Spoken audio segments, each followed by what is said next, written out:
Good morning. It's July 10th. I'm Phil Streible, Chief Market Strategist at Blue Line Futures. So an interesting story that I was reading yesterday was how the shipping captains that are trying to move copper into the United States ahead of that tariff deadline, that August 1st, they're utilizing Hawaii and Puerto Rico as their landing points to get it into U.S. territory. And it's much faster than going to the East and the West Coast because of the fact that it's going to just take more time to get there. And what those traders are doing is the ones that can get it to Puerto Rico and Hawaii a little bit faster and then offload that ahead of those tariffs are looking to capture a larger profit than those that come all the way inland. So just an interesting story here. I tend to print off 2 or 3 different reads in the overnight session here that I'll look at in the evening while I'm just kind of unwinding here, but still on the commodities theme. Now looking at the markets at a glance, you do have the S&P 500 just ever so slightly lower, about 10 basis points here, sitting at 6,300, and the NASDAQ just over that 23,000 mark, down about 13 points. So no real action over there,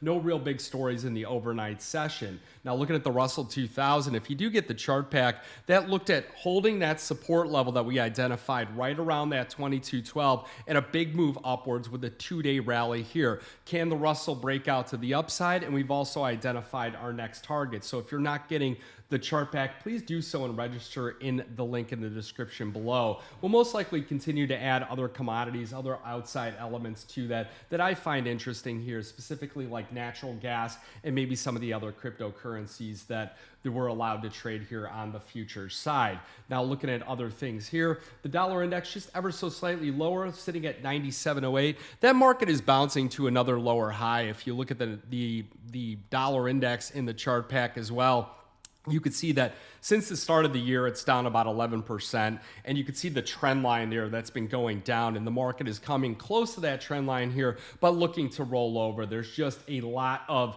attention towards other countries repatriating back to their own local currency, and then also holding gold holdings, increasing those as well. It looks at a survey of all the central banks out there, and it's really many of these central banks hold about 20% of their FX reserves now into the gold and gold holdings, and that's the reason why you're continuing to see that underlying support specifically in the gold market. Now looking at European stocks, they did rise for the fourth trading day, tracking its longest winning streak in a month. It was the miners that rallied on the back of higher iron ore prices. So I'll continue to monitor other markets because this global economy has really taken off, and that's the reason why we saw copper really lead the charge and continue to hold higher highs here as the U.S., the recession talks, the fears were coming in that were quite dashed here, and we're seeing that the U.S. economy, yes, it's holding steady, but yes, it is also slowly, steadily declining.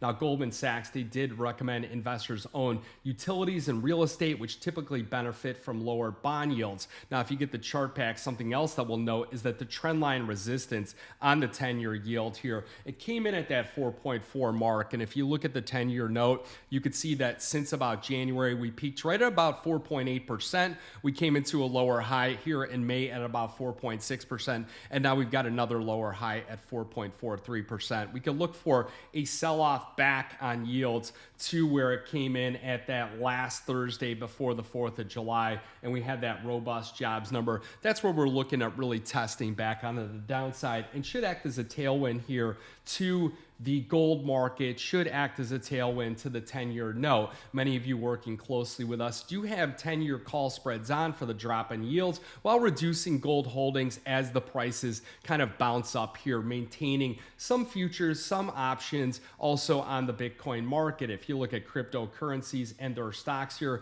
they are really active here in the yesterday's session and into the overnight session as Bitcoin rallied past 112,000 for the first time, setting a fresh record alongside that broad-based rally in U.S. equities and risk assets. Now looking at the gold market here, up about $14 at $33.35. So nice boost off of that kind of pocket support also that we identified where it's the 32.90 on up to about the 33.05. That's your first major area of support. Below that's going to be about 32.65 down to 32.50. Now we are bouncing up here, and if you look at gold, it's got a couple levels here.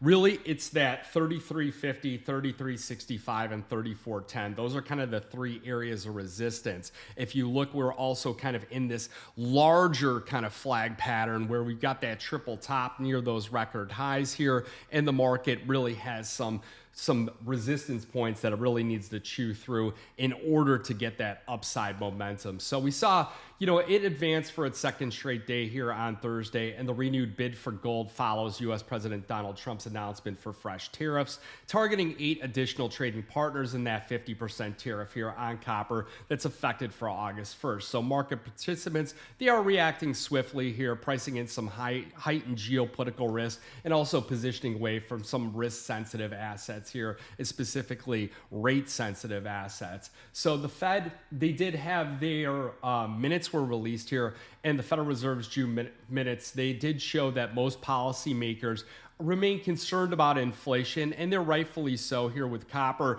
being in so many different products out there, everything from automobiles to houses to electrical wire. And this comes at a time when copper is already in significant demand here because of renewable energies, because of green energy initiatives, and also that mining supplies here, they are starting to dwindle down. We're seeing China, they really want to be independent here from and solve a lot of their energy needs, and they're doing so through like wind and solar and other means that are utilizing copper and other precious metals here. So looking at the Fed back again, the projection showed about 10 of the 19 central bank officials expect at least 2 interest rate cuts by the year ends. 7 policymakers projected no reductions at all, and 2 saw just 1 decrease. So you want to monitor that because it is the Federal Open Market Committee. It's a committee of individuals to get together and decide whether or not to cut rates. And you have Fed Chairman Jerome Powell, which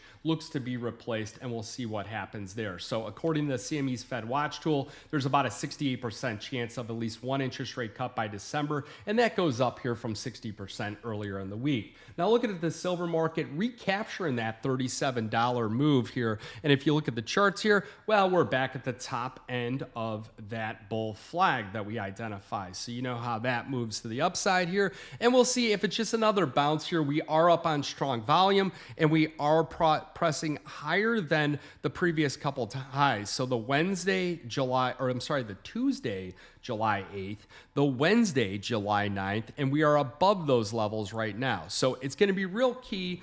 Realistically, we've got to get above that 37.34 to 37.43. And then I'm going to be quite excited. Then we're going to start to see prices here really start to wind up, and maybe as it comes into the weekend, we'll get that silver squeeze over the weekend type of talk. And then Sunday night, they'll come in and they'll whack us like with the whack-a-mole like they always do. So we'll see here though. But I don't want to be too negative because I don't want to go down that rabbit hole. One thing to note about the silver market is that I hear a lot of frustration from people, not only from the clients, but the clients that I work with. They know a little bit more about the silver market because of the fact that they interact here with myself, with my team. We also run a metals fund as well, the Metals Alpha.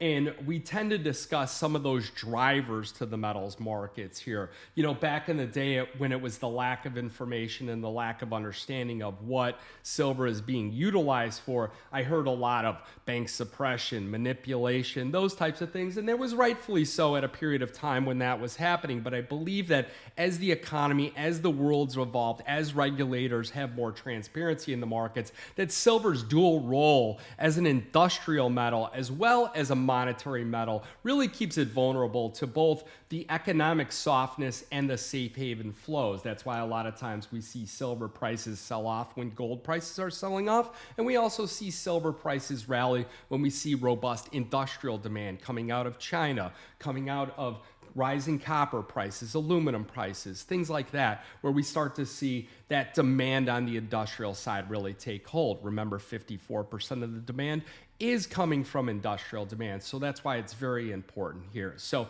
looking at the copper market, 2% move higher, up about 12 cents here at that 560 level. So you get back into the copper market, and my concern and why, one, I could tell you that many clients were working orders that were very close to buying this breakout. I could also tell you that many clients have maintained long-term positions in the copper market and reduced some of that on that breakout. When you do get to things like all-time highs, that's typically when you do want to trim some of your exposure down, perhaps taking that thing gradually down to your minimum position sizing, and everyone should determine what their minimum position sizing is.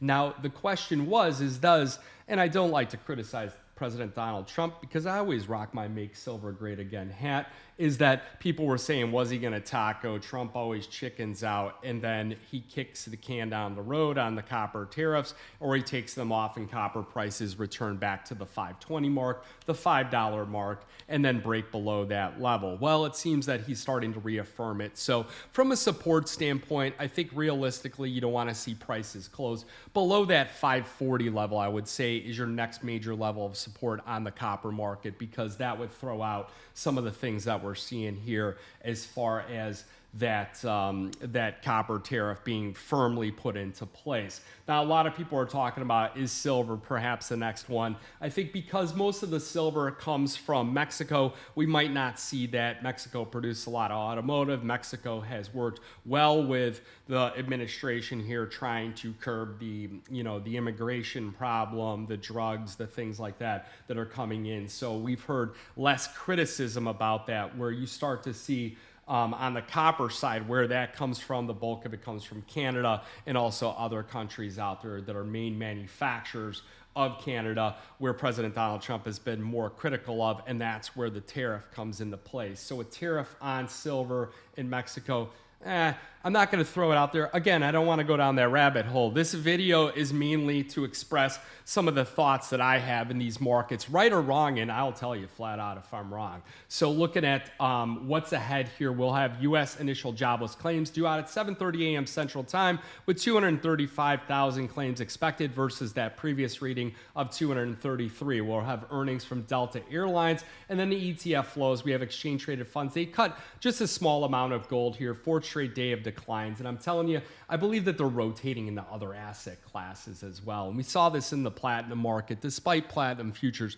performing quite well. It's just that some of the money is here just for momentum, and momentum comes and momentum goes here. And where that momentum could have went, well, the ETFs, they added about 2 million troy ounces of silver holdings, and you look at platinum, they decreased here for the fifth straight day. So gold up 9.2%, silver, big jump, 8.2%, big jump in the ETF flows. And is that driving that silver prices higher? Well, we're up about 1.5%, and we'll see what happens today. But I'm very optimistic on the price of silver today, despite being very sick. You got to watch it. When my daughter, she's sick, she tends to just grab my face and she recklessly coughs in my face. She's got no manners whatsoever at 13 months old, but that's another topic of discussion. So you guys got any questions? Sorry for the longer video. Remember, futures and option trading involves risk of loss, may not be suitable to all investors. Register for the chart pack. You want to get an account going, we love to work with you over here. A lot of great things going on in these futures and commodity markets here. And remember, they do have micro copper, micro silver, mini silver, micro gold, 1 ounce gold, 10 ounce gold, 100 barrel crude oil. They've got all kinds of different things. So futures, they do provide that pure price play that you might not get here in the metals, the miners, or an ETF. And then again, remember, futures option trading does involve risk of loss, may not be suitable to all investors. Good luck, good trading, go get them.